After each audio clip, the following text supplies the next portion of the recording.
Hey guys, welcome back to Pistons Talk Podcast. Hope you guys are having a great Thursday. Yeah, Thursday night. I don't even know what day it is, man. This week has been so long. It already feels like the Yes, weekend. facts. It really Uh, is. I'm joined by Clutch Points beat reporter Eric Vincent. Eric, how's it going, man? Feeling good, man. Really happy to be here. It's a lot of new energy that's kind of flowing around the Pistons community right now after a long off season. But I'm good, man. I'm happy to be here. It's gonna be a good conversation tonight. Definitely want to get into some media day. Also would like to maybe some training camp because it's been going on right now. Don't know Mhm. how much you've been able to like make it out to training camp, but what are kind of the vibes there lately? Man, it's fun out there, man. Like I said, I remember what media day was last year. I remember what the energy was trying to basically act like the Monty Williams era didn't happen, and everybody just had to kind of tread lightly on that. But now you just see the guys playing games, on social media, like having a great time answering questions during media day. Like it's just a great new excitement, and it feels authentic right now, man. So. Training camp's been awesome too. I'm sure we'll peel back more into it in a little bit, but it's a lot of good things I'm seeing right now. Everybody's excited, a lot of good preparation. Everyone seems to be bought into what needs to be done, and they're embracing the hot new word right now, which is expectations. So yeah, it's been a lot of good times, a lot of good talks. Man, the social team's been on fire with like all these games. Oh my Um, gosh, yes. Bro, the water one, I've never seen Cade so locked in on a game. You tell he just competitive about everything. I love that. Javante in his ear, like, bro, get out my ear, dog. I told them play Jenga because I know Jenga would be 10 times more stressful. Oh, Jenga would be fun. Yeah, we gotta talk to the admin about that. That would actually be pretty good. I saw him playing putt putt outside. They did the water one. Yeah, they gotta add Jenga to the mix. That'd be cool. Bro, putt, like you can already tell Karras is like, man, I ain't got time for this shit. Like he's Right? It's already like, bro, I'm way too far in my career for this. Let the young dudes do this. I'm ready to hoop. Let's get to it. JD got a hole in one first, and everyone's like, ain't no way. Like, Oh how? yeah, they wouldn't believe it. Rod's like, I'm competitive. All right, here I go. Never got it. If you guys haven't checked out what the admins at the Detroit Pistons are doing, definitely do. I don't think I've laughed that much over just like silly games before in my life. Like, especially the like wearing ponchos with water. I'm like, what the hell's going on? I think Chaz had the hood on and everything. And then on top of that, too, the video that they keep teasing for the Under the Hood, the Pistons TV series that they got, that looks like it's going to be really entertaining. I can't wait for that to come out and check it out. Or even the grip video that I did, I think Oh, yesterday. I mean, yeah, I remember that one too. Yeah. man, they've just been on one lately. But you guys are probably here for Detroit Pistons Media Day, and we'll get into a little bit of training camp. So, one of the first questions that I want to ask you, because I've been kind of thinking about free agency and listening back to these interviews, like, do you feel like the Pistons have been really valuing versatility, just with like the additions to Karras and Duncan and Javante, and because I know like last year they said we're going to just get shooting, we're going to get um, Tim Hardaway, Malik Beasley. This year, it seemed like they were looking for guys that could play multiple positions. Yeah, JB talked about that. I think it was just yesterday. Shout out to I think Cody Davis asked him during our scrum during shoot around. He asked if that was a priority they were looking for, and he said, "Yeah, that's something that they want to be able to emphasize."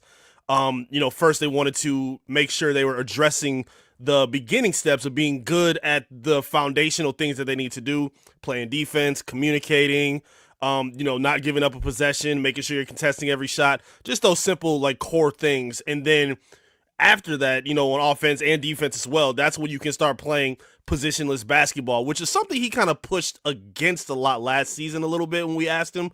But it seems like he's a little bit more open to it now. And based on what their roster looks like, I totally understand why. Having, Cade Cunningham, who's fantastic on ball, he has the ability to play off ball as well. Asar Thompson, who I asked about during media day, him getting reps last season as a primary ball handler for the Pistons. Like, there's different things that they can do. Jay Ivan can bring the ball up. JD has talked about being able to just have the green light to take the ball off the rebound off the glass and just push a fast break. Like, there's a lot of different things that they can do to make themselves unpredictable against their opponents, and I think they're set up really well to make that happen. Yeah, but I'm just kind of thinking about it. It's like, man, like Karras can play point guard. He can play one, a little bit of three. Duncan, I mean, I don't know if JB's going to get as sick as Eric Spoelstra was last year playing him at power forward.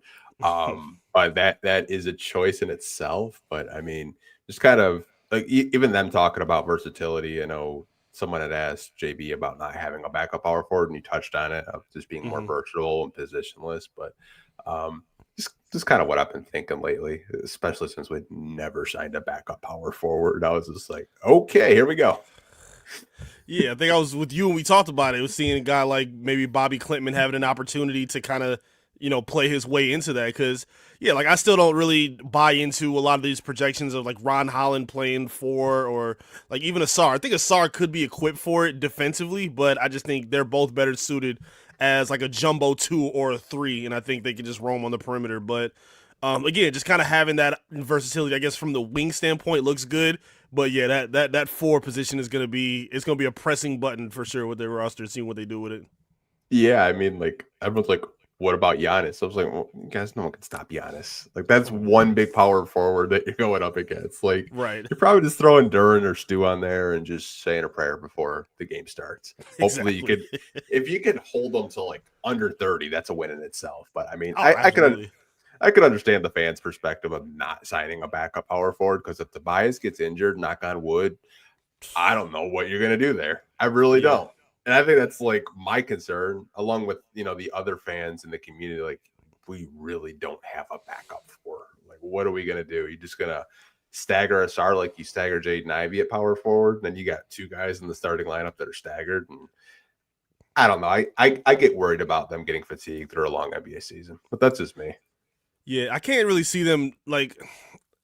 I don't want to see them like again. We saw Beef Stew playing the 5, and that was worked perfectly last season. While he's talked about stretching his game out offensively, shooting more jump shots, like that's cool.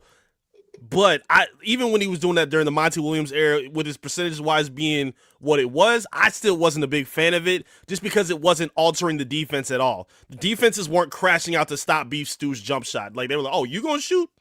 Cool. We'll see. We'll live with whatever happens. No problem. As long as Cade isn't going for 30, as long as the other guys aren't going off, we know you're not the game plan, so you go right ahead." So yeah, even Paul Reed, I don't know if they would like put him next to Duran or have him come off and take some minutes from Tobias. Yeah, it's a little limited in that front court, but I think Trajan's got his eyes open and hopefully has something in the bag that can add a little bit more space to that position. Never know with these rosters being in training camp, which we'll talk about in a little bit. Players could get cut. Trajan could use that last roster spot on maybe just a really low end backup for. You never really Right. know. And people are hoping that last roster spot is Malik Beasley, but investigations are still ongoing, and I really don't know how long they're going to keep that last roster spot open. I mean, they didn't use it until trading deadline, but we could be wrong here, and it could be another shooting guard. Who knows? Right. He was sitting there talking online like he's I think you and my posted that where he said my decision's coming soon. And then I think right after that was when the league investigation happened. So that kind of delayed off and now we have no idea what's gonna happen. But yeah, hopefully all is well with him and hopefully things go right with that investigation.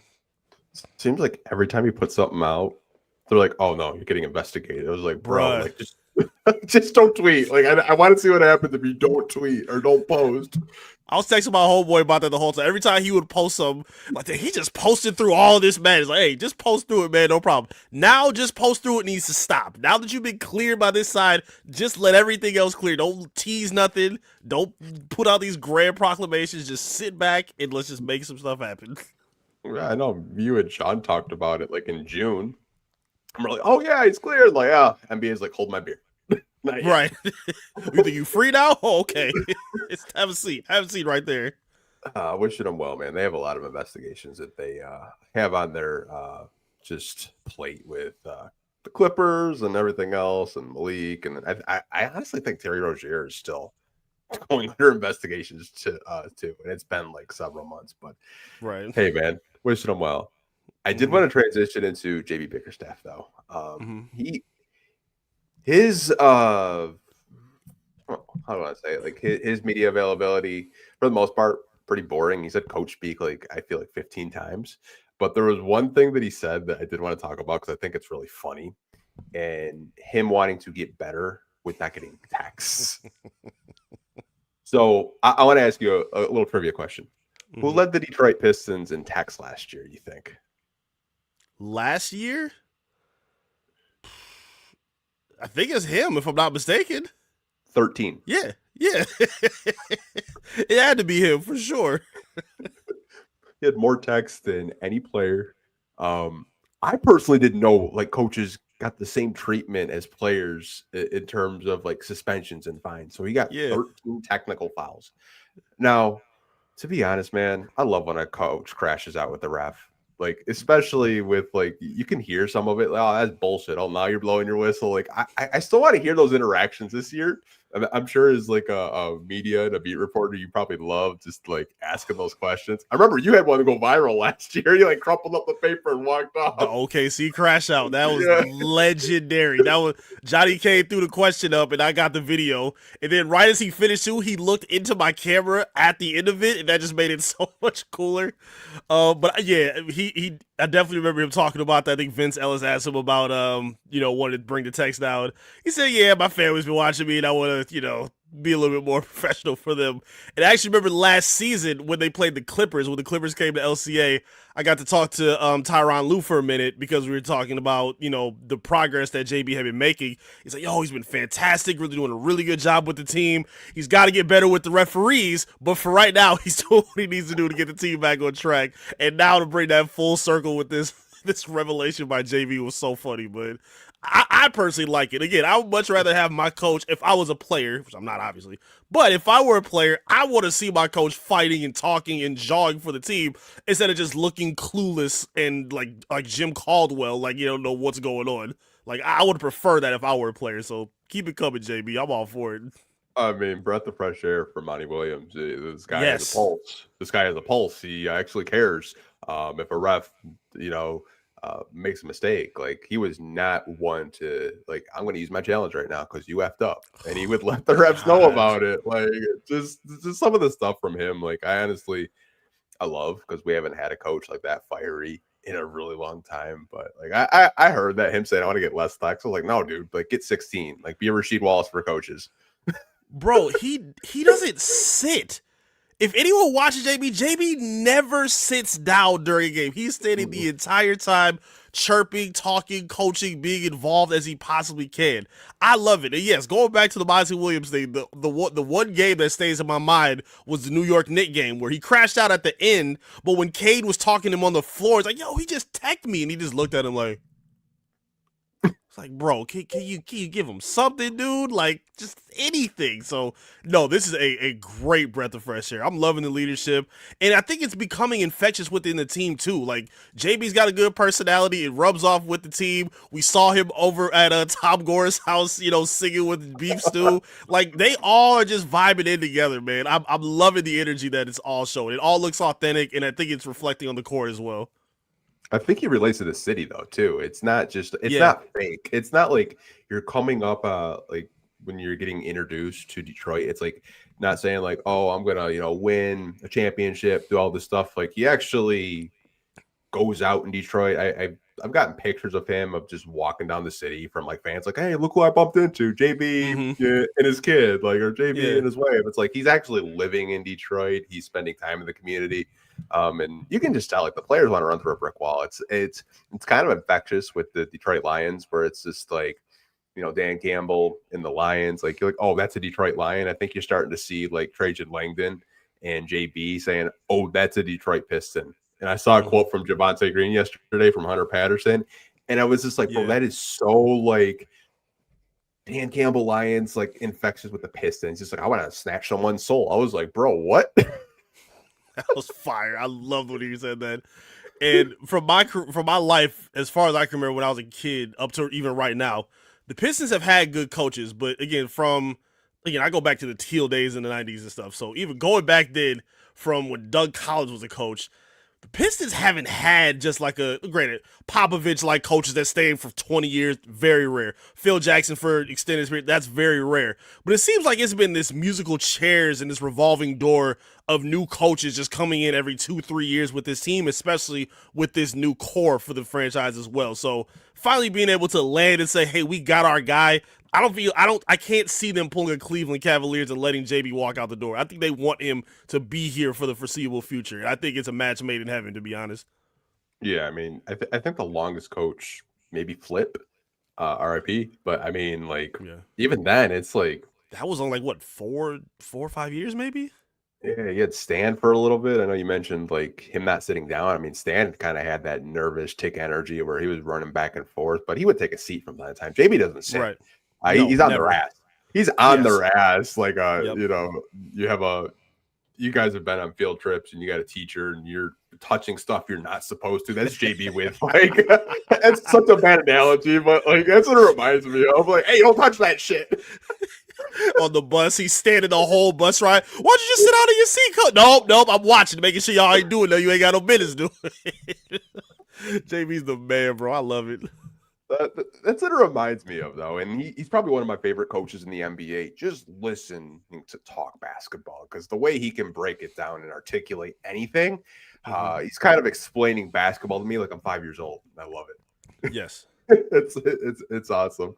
I know we talked about tax. We just talked about him. Like I'm just like really like hyped up for this season. You could probably tell for sure. I did want to kind of stick with JB. I think that's the question you asked him. I believe about Asar Thompson, kind of wanting to have the ball more in his hands. What did you kind of take with that? Because I've seen a lot of fans kind of have like discussion saying, "Oh, is Asar the backup point guard now?" Like, what did he mean of Asar kind of having the ball in his hands a little bit more?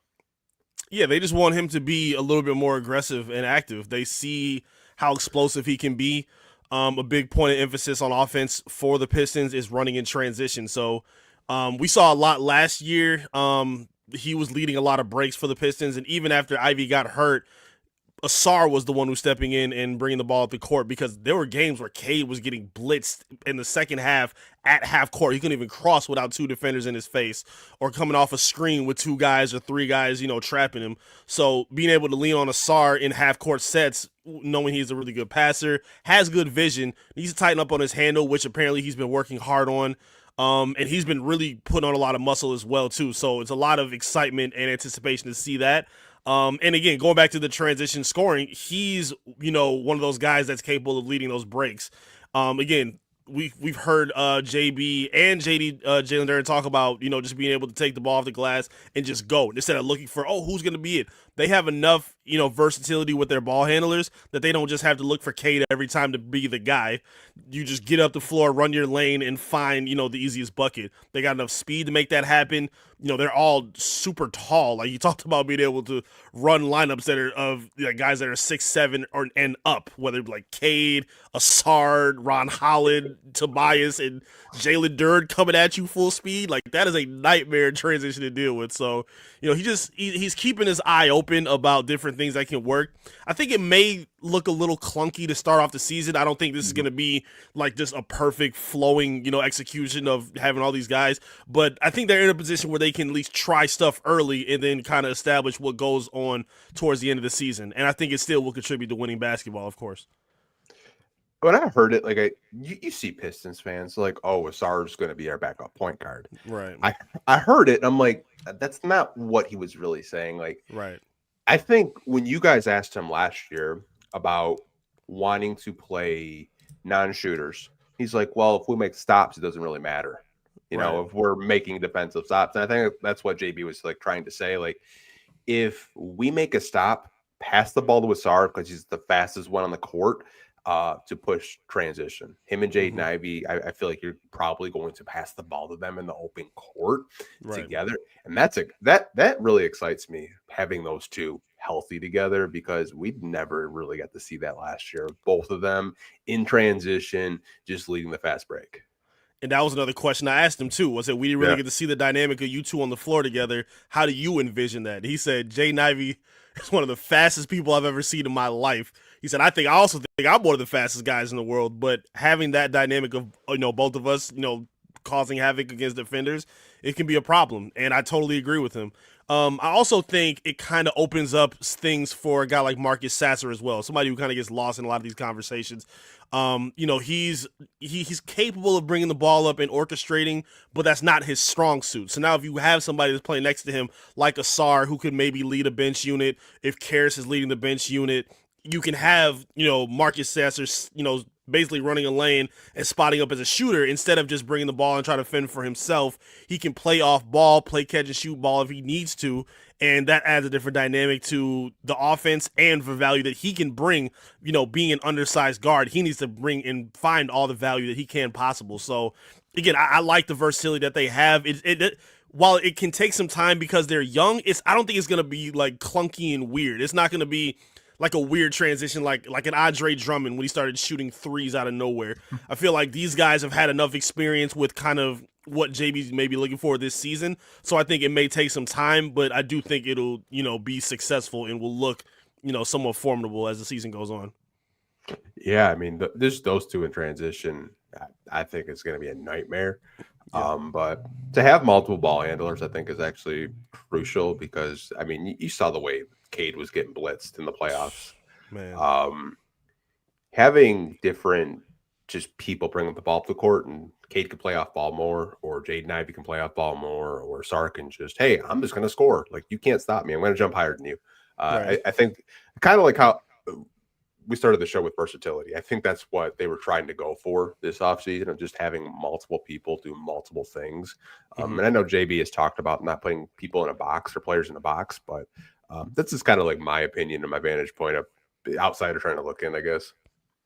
Yeah, I mean, again, you want to work on the things that are suitable for them. Like, people have talked about a lot of things that didn't really make a lot of sense in terms of them, in terms of the roster being more versatile. Like Cade is not going to become the 3 for this team. Like, that's just not going to happen. But would it make sense in certain sets for Asar to bring the ball up and you post Cade Cunningham up against a smaller defender? Like, yeah, like those are the kind of areas that you can take advantage of. And I think JB just kind of has a better idea now with what he was looking for. Like, he's now able to check some things off. For the past few seasons, the Pistons have been trying to figure things out. Who fits where, what rotations work, like what are the best things that these guys work at. And now they've trimmed off guys, like Wiseman or Marvin Bagley, Isaiah Livers, Killian Hayes. Knowing those guys weren't fitting and you found some guys that were working as your core, you can now fill in other guys in the rotation to help them. And now that he has that established, knowing they can play winning basketball the way they did last season, now you can experiment a little bit to kind of make yourself unpredictable. And I think that's what he's trying to go for. Hey, you forgot Pistons legend Joe Harris. I mean, come on. Oh, how could I? How dare I? I remember saying how crazy that was, and Piston fans yelling at me for a whole summer. Oh, you don't understand. Okay, where's he at now? I think you're retired. I think you're retired really soon. Someone tagged me in a meme. It was like Joe Harris and Duncan Robinson. I was like, "Don't do that. No, we're not doing that. We can't speak that up. No, don't do that. No. Yeah, Livers was absolute trash. Yeah, I saw him on like the Phoenix Suns. Like, I think he's on their summer league roster. I saw that too. I had no clue he was on that team. I had no idea at all. Thought he was playing in Europe or something like that. Like, I just didn't hear from him. He fell off the face of the earth. I was like, oh, okay. Matt Ishbia doing Matt Ishbia things over in Phoenix.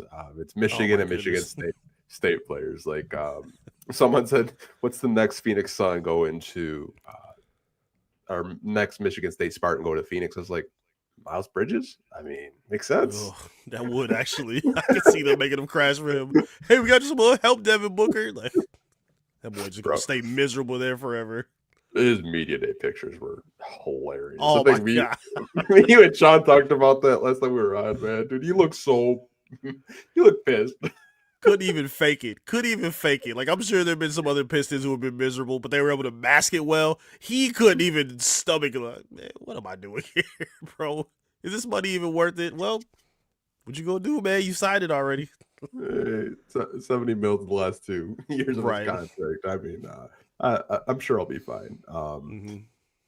I did want to kind of stick with some players on this team, and Jalen Duren is a question you actually asked him about planning to shoot more this season.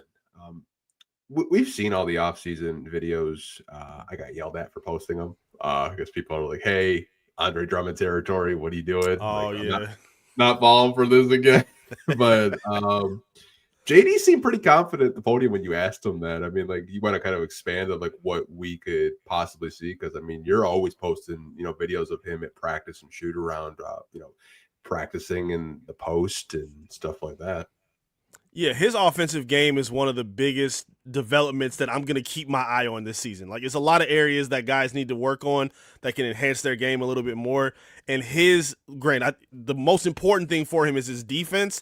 But if he can average or be a little bit more respectable as a jump shooter, I think that opens up his game and that pick and roll dynamic with him and Cade so much. Having a guy like him, being able to pop up for a 15-footer like a Jermaine O'Neal or an Antonio McDyess with the Pistons, like that would be amazing because you get one of two things. Assuming that shot is consistent, you get that, obvious open shot and the respect to pull defenders away. So he gets that open look, or you create open space for Cade to just post up on whoever he's rolled off on that screen with, who happens to probably be a smaller defender, and he gets way more space to operate. So it's a win-win. And I also like that he's not immediately going to just 3-pointers either. So when people heard jumpers and shooting, he said I got the green light, but that doesn't necessarily mean he's going to be shooting threes when he does it. So when I went to training camp yesterday, he was shooting Tim Duncan off the glass 15-footers, and I loved seeing that. I'm like, yo, I don't want to see him try to become Brook Lopez overnight or DeMarcus Cousins overnight. Like, that's not going to happen, and that's not an immediate need as of right now. The Pistons need shooting, but the very last person they needed from 3-point range is Jalen Duren. So as of right now, I'm fine with him just kind of experimenting with that 15-footer. It's something he's been working on in shoot-arounds over the past couple seasons too, but it seems like he's really trying to dial into it now. And I think preseason will be a pretty good indicator to see how confident he is, because in practice it's there. The mechanics are right. The confidence is there. He just got to make it a little bit more consistent. And I think over time, I think we may see something, unlock in his game. When I watch his post ups, it reminds me of a former Piston and one of his former coaches at Memphis, and he talked about that he went to Philly and he worked out with Rasheed Wallace. Yeah. You can kind of see, just like when he's going to post up, you can tell he's been working with Sheed. Just the way his mechanics are, the way he's just banging down low in the post. And I mean, who better to learn from Rasheed Wallace? Because like before Rasheed Absolutely. got to Detroit, when he's in Portland or even Washington Bullets, I'm dating myself there. Like Rasheed was a bucket in the post. And I absolutely love that he was like working with Rasheed. So many Pistons fans are saying, go work with Sheed, go work with Sheed. You can kind of tell, like, just in the the videos you took, and the videos this summer, you can definitely tell he's been in the gym with Sheed, because that shot looks really good. It definitely does. She was so ahead of his time. And again, knowing that they had that connection dating back to Memphis as well, and they've basically been able to keep that chemistry moving forward up to this point, is absolutely huge for him. Even in his personality, like, she was a goofball on the court. He was fun. And JD has that exact same personality as him, which is really cool. And if he could unlock a bit of that killer in them that Sheed had, because yeah, Sheed was an absolute demon on the block. There was nothing you could do. When he was raising up with those long arms and fading away back, there's nothing you could do about that. JD has tried a little bit of that. Obviously, he's not going to look as fluid as she did, but again, his mechanics are not broke. It doesn't look crazy or weird, even if he airballs it, even if it goes over the rim. It still looks like he has a place in making and taking that shot. That's step one right there. So I love him trying to add this to his game.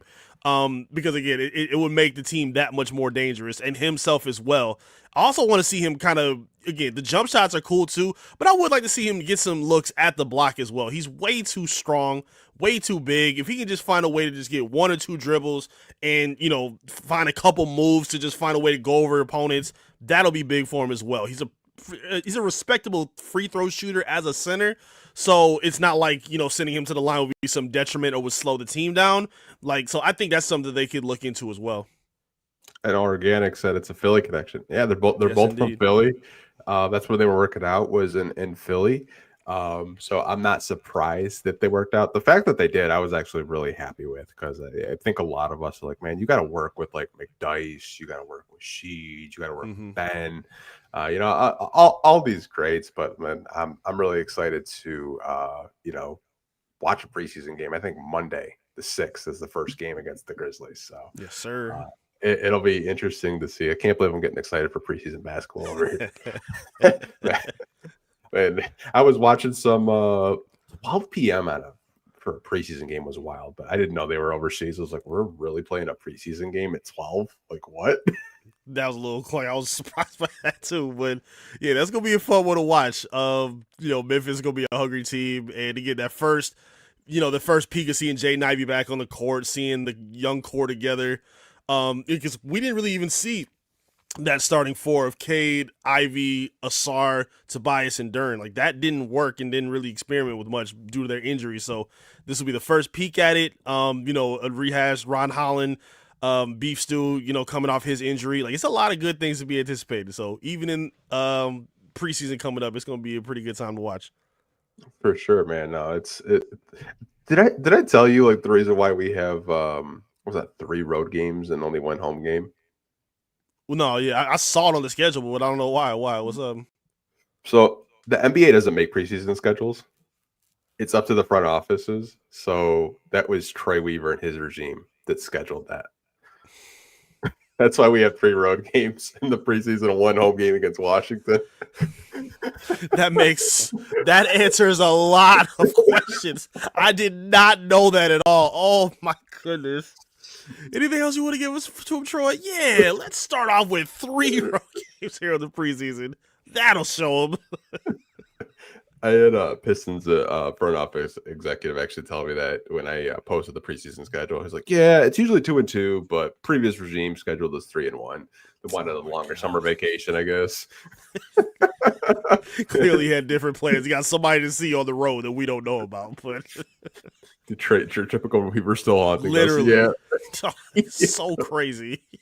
Yeah, I had no idea that the front office is actually scheduled preseason, so we should be going back to 2-2 next year. But I did want to share that because I thought it was actually kind of funny that like we're still getting like tortured by him. So I had no clue. Thank you for sharing that.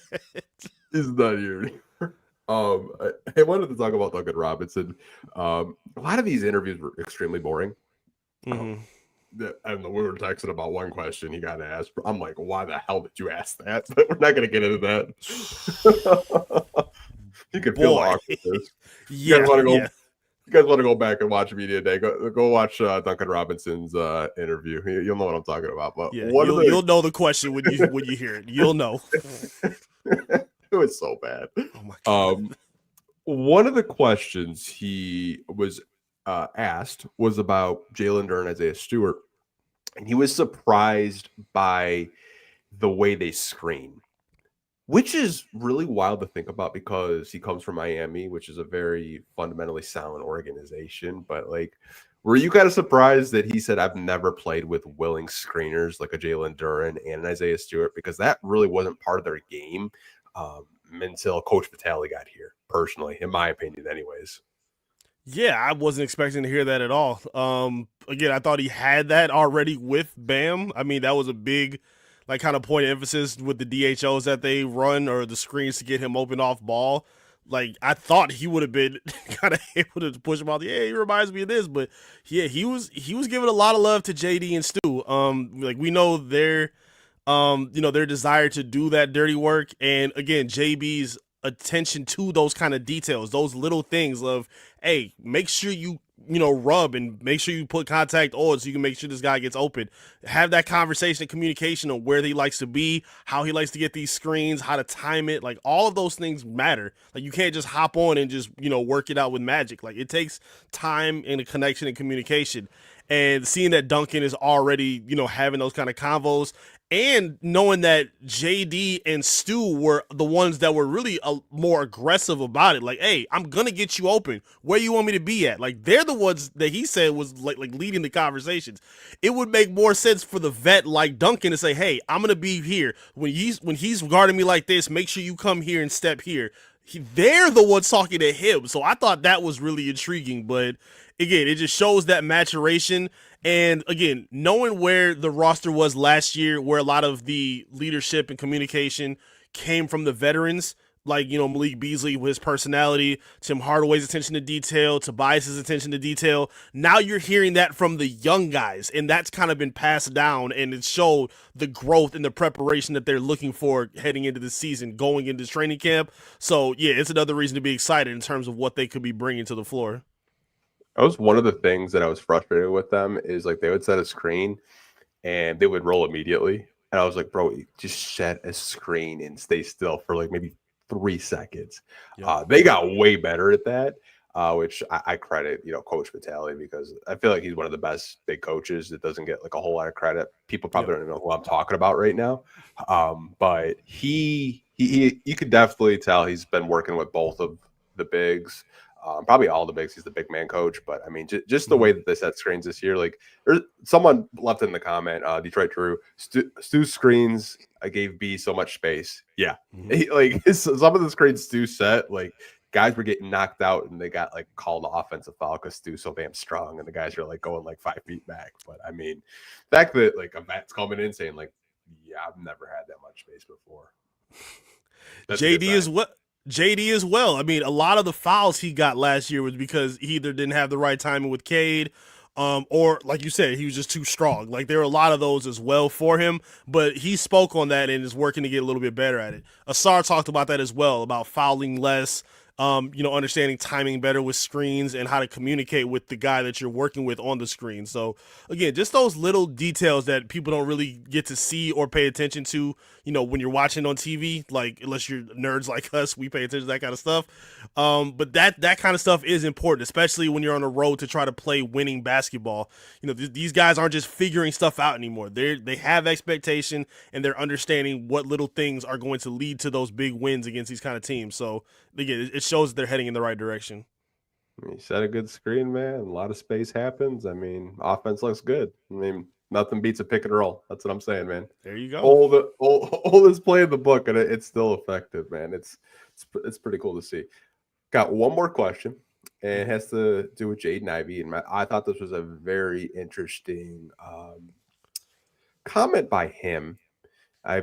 He was saying that he wants to play more like Dennis Schroeder in the context of he was watching the playoffs and just the way he was able to dissect defenses. What were your takeaways with Jaden Ivey reflecting of watching Dennis Schroeder in the playoffs and him saying he wants to play like Dennis this upcoming season?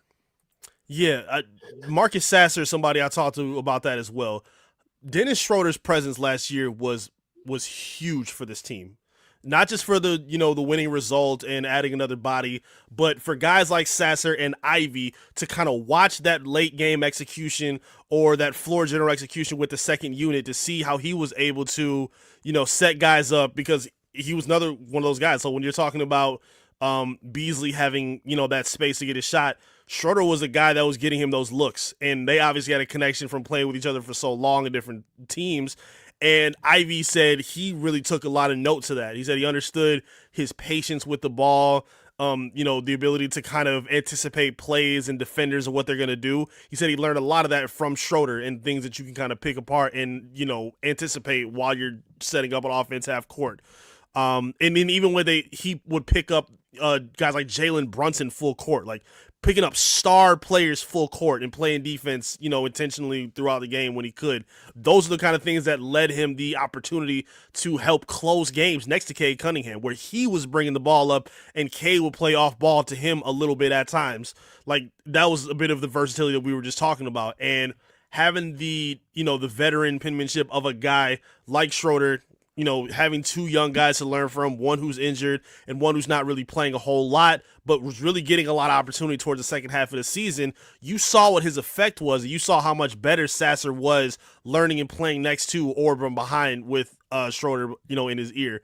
I loved it. I thought it was really, really important to hear that because, granted, I think Sacramento's getting a good player, but the impact that he was able to bring to the Pistons while he was here last season for that playoff run was spectacular. Yeah, I mean, he won us a playoff game just with his shooting alone. But I mean, I was really encouraged to hear Ivy saying, like, I want to play like that because Dennis isn't a lockdown defender by any means, but he's a pest. I think Marcus Asher could really kind of play like that pest defensive role of just fighting over the top of screens, just being irritant. I think Jaden Ivey can too. I do think we saw a stride from Jaden Ivey defensively. There were games Totally agree. where he actually hurt his foot on one of the games that I was just like so happy, and then we didn't see him for a week. But I mean, I was really just happy to hear that. Like, I want to play like Dennis because Dennis is a really good player. Whether people want to, they attribute Dennis with not taking the Lakers bag, which was probably kind of smart on his part because why would you want to play in LA paying those taxes? It's not as much money as you think it is. Right. But really happy for Jaden Ivey, and I know he's excited to be out there. I mean, he's like, I'm looking forward to that first preseason game just to get out there. And like clips that the Pistons are putting out, he looks faster if it's somehow possible after the break. Like the rehab went really well. But I mean, I'm excited to see him play because I haven't seen him in 9 months, man. That's crazy. Yeah. He said, Trey just said there's no restrictions to his game. He looks confident, definitely looks bigger and stronger. And that's a big point that I like to talk about when people grill him on his defense and talk about some of his deficiencies. Even if he isn't the best defender on the team, one, he's gonna have a SAR on the lineup now, so he's not gonna have to be one of the primary, defenders against, one of the better wings or points on the opposing team. That's not gonna be his responsibility. He's gonna have to now just play passing lanes and play discipline off ball, which we saw him be able to do against him. I think the Pacers early in the season, he had a couple picks. The Sixers, I think one of the best games he had early in the year was when he played against the Sixers. He was able to create a lot of transition looks, and again, even on ball, I'm not a huge analytic number guy. I watch with the eye test. I'm cool with it being like a point of emphasis, but it's not the end all be all to me. So when people talk about what his analytic numbers were for his defense, I don't care. I know what I saw with him. And teams were not like on their drawing board saying, where's Jaden Ivey? How do we hunt him out and pick on him? He's 6'5", like looking like he's almost 220 now at this point. You're not hunting out a guy like that in the backcourt. It's just not happening. So again, I think he can be disciplined. I think he understood, learning and watching from a guy like Schroeder pick up from, 92 feet and, playing passing lanes as well. And do it without fouling as well, which is something really the whole team kind of needs to start to learn and soak up. I like Sasser too with the mention too, because I think a guy like just being a pest from a guy like Schroeder, like I would like to see him, like not even just watching just guys like Schroeder, even former Pistons like guys like Mike James. Like I think he really could soak up a lot as an undersized guard watching players like that. I think that would really suit him and help unlock a different part of his game, because even if you're undersized, you can still be productive. And I think he was learning from a proper guy like Schroeder on the rotation. Yeah, I mean, I think what he brought in a very short amount of time didn't go unnoticed. They even touched on his leadership, even though he was only here for 20 some odd games and a couple of games in the playoffs. But I mean, the fact that Ivy and Sasser were really kind of just taking notes, asking him questions, and even Duncan mentioned it. He's like, they ask me questions every day. Like every damn day, like they're just trying to soak up the knowledge. And Stu touched on it. He's like, we don't want to ever get back to that losing again. Yes, we won last year. We liked the feeling, and we wanted to just keep winning these games. Don't blame them. Not at all. Like it was cool to hear that too, because like I asked him, I think coming in the last media day again, like I said earlier today, like they were just trying to basically forget what happened. Like Monty, who, what? Oh no, we're stepping on, we're making a new page. It's a brand new time. It is what it is. Like he's like, now we have a different motivation. We have a different intention, and we don't ever want to go back to what we faced, back then. I love it. Again, I love the energy. I love the spirit that they're bringing. Again, it seems like a new, clear direction is here, and it looks like they're not running from that expectation. Cade Cunningham said it out loud. We're all expecting a championship out of this. That's a big deal. He didn't say, yeah, we're trying to, just win a playoff round. Oh, we're going to see if we can get to the ECF. Can we get 50 wins? They said they want a championship.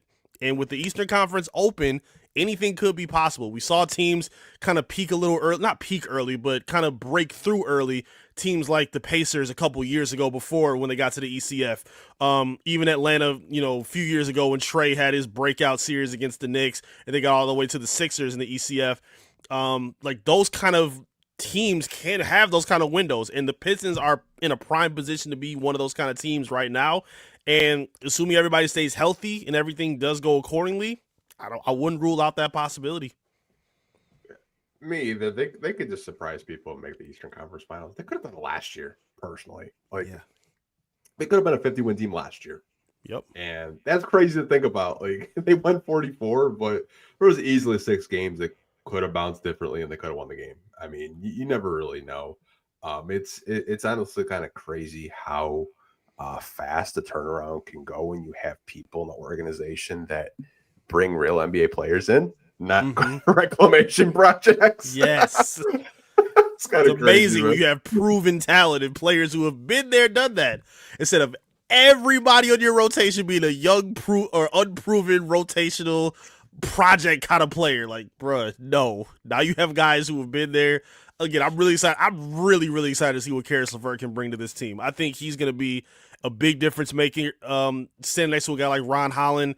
Because again, Ron is a good scorer, but a lot of his scoring is kind of unpolished. So when you're next to a guy like Karis, who has a bag, has footwork, you can take a lot of notes from a guy like him. Ron talked about watching Cade's film a lot during offseason, and you could see. Great, he didn't. I'm not saying he looked like Cade, but you could just see the improvement in his scoring during summer league. Like you said a lot of the interviews were bored during the media day. Rod was the most fun to talk to the whole time. He was very funny. He was, very just excited, happy to be there. It just had a lot of, glowing personality to kind of root and show off and talk about. And again, it's a lot of things that are pointing to show that this team could be doing a lot of special things very soon.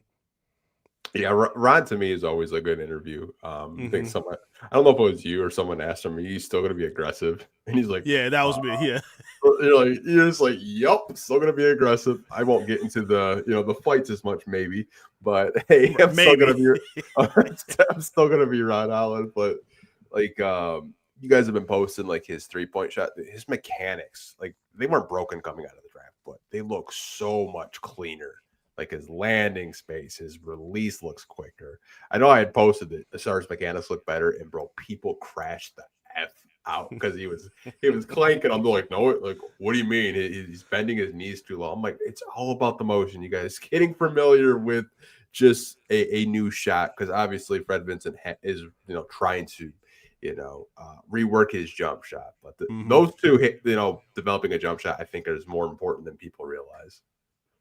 100% it is. And yeah, seeing Rod, even just outside the mechanics, he's like, I was watching them go back and forth. Normally during shoot around, it's a lot of the same groups of like who shoots with who, but during shoot around, it's always Asar, Ron, and then Fred Vincent in like the near corner, like right by the door.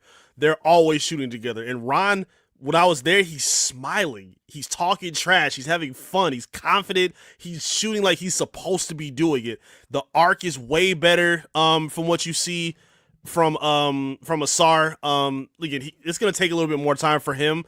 But yeah, from what we've seen from Ron, it looks like he's very close from being a bit of a breakout player. Again, I'm not saying he's going to become this or maybe even reach this level, but if he can kind of have a growing space like a guy like Jimmy Butler had when he was in Chicago, I think that could turn a big tide for the Pistons. Again, energy guy to start off, but I think they're going to lean on him a lot, this season and maybe next year as well, as a guy that they hope can create off the bench and get his own looks.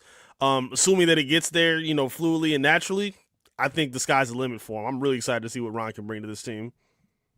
We're talking about Ron Holland, and immediately, how Pistons fans are. We're getting Ron Holland versus Jordan Clarkson 4 times a year because he signed with the Knicks. Oh man, that's right. Hey, squabble up. Straight up, Ryan. I'm looking forward to Holland versus Reed this season. Holland isn't holding back again, pegging down. And one of his other boxing opponents is now his teammate. Now Duncan Robinson is here, and hey, they just squashed that and they good. So it's all good. I remember when someone found the video, and Ron's like, "Yeah, that shit hurt." Like when Duncan kind of shoved him to the ground. I was like, "Bro, that's hilarious, man." That was great. Has there been any thing that stood out to you during practices or training camp so far? Or based on what I've seen, I would say, based on what I've heard and what I've learned, again, when we go in, we don't really get to see practice. We really just see the shoot around, and then we kind of soak in and hear from other players of what they've seen. The one thing that I'm excited about and that I'm gonna be keeping my eye on, if I'm not sure if you saw, I think it was Cody Davis that tweeted it, but we were talking to Tobias Harris and we were talking about the athleticism that this team has. And he was raving about it and kind of joking about it as well. But he said the most athletic person on the team is somebody who you wouldn't even expect it. He wouldn't tell us who it was because off rip you would just think, oh, it's Asar, or oh, okay, it's Ivy, or maybe it's Ron Holland. Like those would be the instant ones.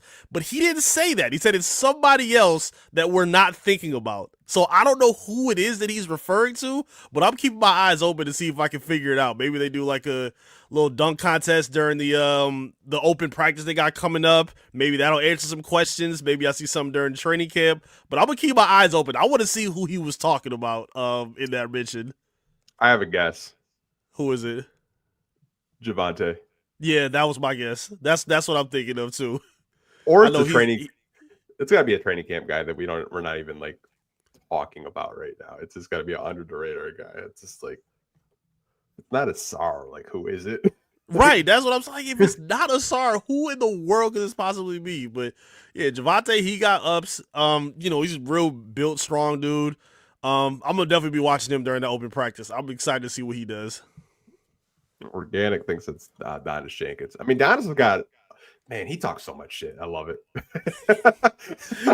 During Motor City Cruise games, all he does is chirp up and down the court with his opponents. I clipped the highlight. They were down like 15, but he had like a putback dunk, and he gave him like a stank face. And I was like, bro, you're like down 15 and you're talking shit still. I think he gave him like one of these too, yeah. Those are the type of people you hate to play against because whether you're winning or losing, they just don't shut up. Yes. They just keep talking. I love it. I respect it though. He got the same energy no matter what. I respect that about a player. There ain't nothing wrong with that, especially a smaller dude too. And Janice can jump out the gym. He is a very impressive basketball player. I'm hoping he can get some tick, in certain spots with the Pistons if they need it. Because yeah, he's a lot of fun to watch.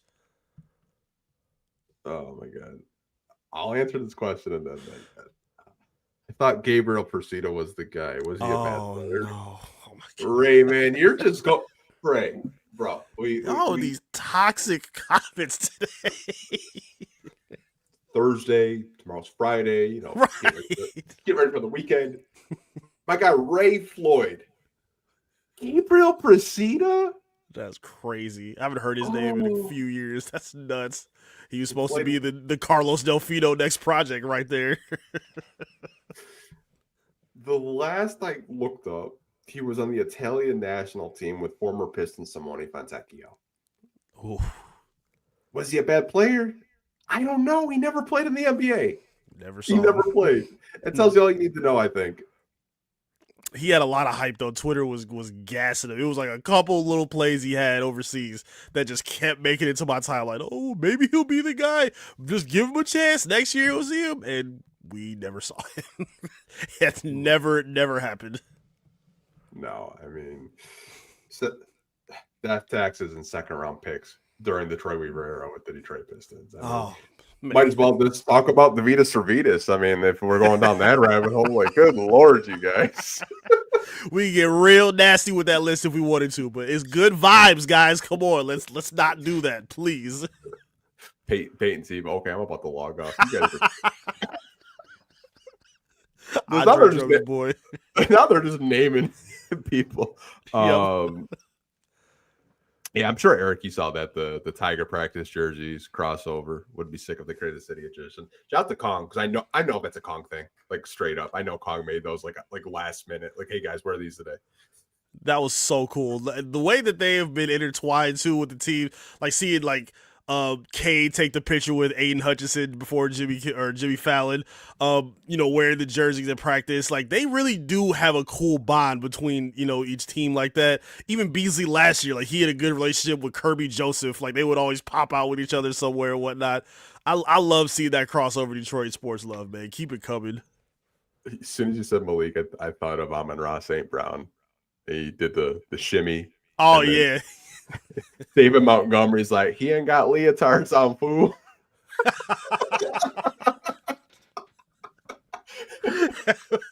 Hilarious. Bro, He wanted to hit it too. He's showing the love to him. I liked it. so I was doing the shimmy. Like, no, he got tight ass pants on doing that, man. Right. No. He'll never do that again. I promise you. If you guys haven't watched that interview on the St. Brown podcast, I did not know David Montgomery was that damn hilarious. He is funny as Oh, hell. yeah. I didn't know because, like, you see like pictures and stuff like that, but like I didn't know he had a personality like that. That's like I was laughing that whole damn podcast. Because Saint's a troll. He was even the last one last season he had where he was making fun of him for being a Boy Scout. He's like, oh, so you sell like Girl Scout cookies and stuff? He's like, yo, y'all ready to leave y'all podcast? I'll bounce out this mug right now, bro. I watched that episode like 13 times last week. That shit was so funny. I think this question is more for you from Cam. I have no idea. I'm not credentialed. You guys get to pick who you interview after practice, or no? They bring players to us, so we always talk to JB, but then they'll pick like 2 players. So when I was there, we got Tobias, and then Javante came. I think before that, I think Jaden Ivey and Stu, and then JB were available. And I'm not sure who they spoke to today. I wasn't at the gym today, but no, the media department they picked for us, and then we talked to them. Gotcha. It's funny. I actually turned down the job that I actually could have been down there with you guys recently. Oh man, that would have been tight for real. Yeah, Sports Illustrated has like a Pistons. I guess you could call it like a sub page. And they wanted me to write articles for Detroit Pistons for Sports Illustrated. I was like, man. I just don't have the time. So I was like, yo, Czar, like this would be perfect for you, dog. Like he's like, dude, thank you. I was like, yeah, go for it, man. Like I'm good. I'm busy over here trying to run YouTube and everything else, doing a podcast. I just do not. Plus my grammar sucks. So if I'm being honest, my grammar's terrible, man. Hey, I respect the self-reflection. Shout out to Czar, man. I hope he lands that. That'll be fire. That'll be a good look for him. Yeah, I was like I feel like it's a match made in heaven. Like you already do the photography. I'm so happy they let him ask questions immediately. He asks really good questions. I love when he gets a moment and he gets the microphone. I won't say too much, but yeah, he does a really good job of asking questions whenever he gets his moment, man. I love being able to work with that dude. Shout out to Czar. Babyface E question had Ron was like, oh yeah. He's like, oh, what? I was like, oh damn, man. Because I love supporting all you guys like in the media room when I can. And so it's like I said, I'd like to be credentialed, but I just don't like the right. Maybe I'll just pull a Sean and just like not just do a YouTube and just come on down once in a while. There you go. Just pop up with a camera and see what's happening. I know you have a YouTube channel and you've been writing like crazy, a lot of articles. I do have your link for your Twitter and your YouTube in the description, but I want to give yourself a chance to plug and promote yourself for people that aren't maybe familiar with your work or the stuff you do over at YouTube and Twitter and Clutch Points. Absolutely, man. Thank y'all for tuning in and being here, man. I really appreciate the opportunity as always. You can lock in with me on social media at I am Eric Vincent, like you see on the screen.